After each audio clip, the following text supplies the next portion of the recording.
So BlackBerry's gone and done what it does best by bringing a QWERTY keyboard to BB10, and while the Z10 impressed us with its fresh-faced operating system, it's the Q10 that actually feels like the true BlackBerry flagship.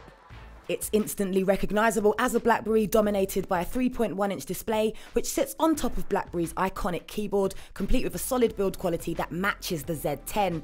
At just over a centimetre, the Q10 isn't exactly slim, but it sits comfortably in the hand and is great for one-handed use. Its back is covered in an attractive patterned glass weave material that's smooth and great for gripping and makes the Q10 slightly tougher than your average smartphone too. A removable back cover means you can expect a replaceable battery and a micro SD card slot for storage expansion, while micro USB and HDMI ports and play and pause buttons are also on hand.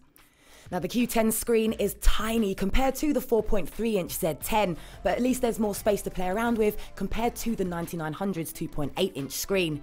It's also BlackBerry's first AMOLED display, offering the same punchy, vibrant colours we've come to expect from OLED displays. Its 720p resolution easily bests the Z10 when it comes to brightness and outdoor visibility, but you'll still have to zoom in to read text, which is easily crisp enough to read without straining, especially with the handy reader mode, which lets you resize text.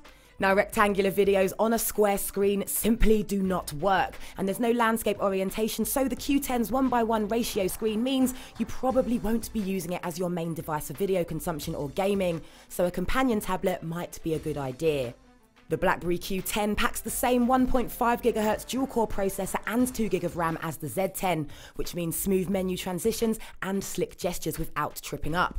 Games offer a similar experience, with Need for Speed showcasing the benefit of having a physical keyboard, as certain controls like braking and boosting can be activated by the keypad. Now the Q10's 8-megapixel camera is quick to start up, and being able to use the space key or volume keys as a shutter button is definitely a bonus.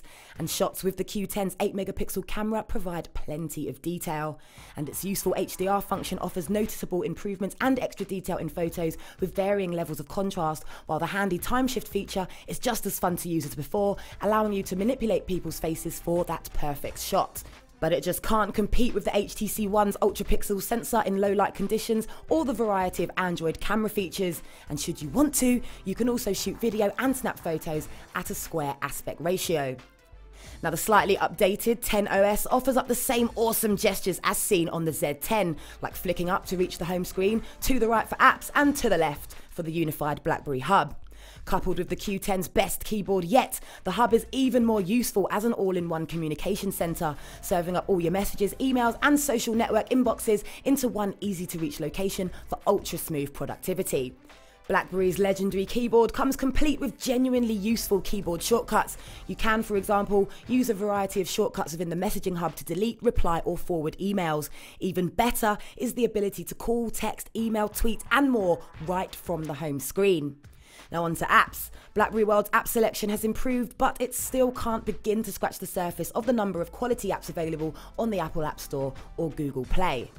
While big names like WhatsApp and Skype are now available, the list of absentees like Spotify, Google Maps and tons of other big names is too hard to ignore. The BlackBerry Q10's battery life won't disappoint. It lasted much longer than the BlackBerry Z10 in day-to-day use and will definitely power through till bedtime with plenty of on-screen time throughout the day.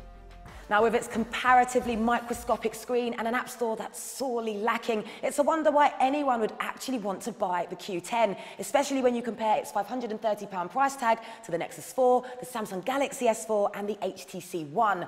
But this is the smartphone the BlackBerry faithful have been waiting for, and it definitely delivers. It's BlackBerry's first QWERTY resurrection for true die-hard fans who don't care about speedy processors and big screens and place multitasking, communication and efficiency above all else.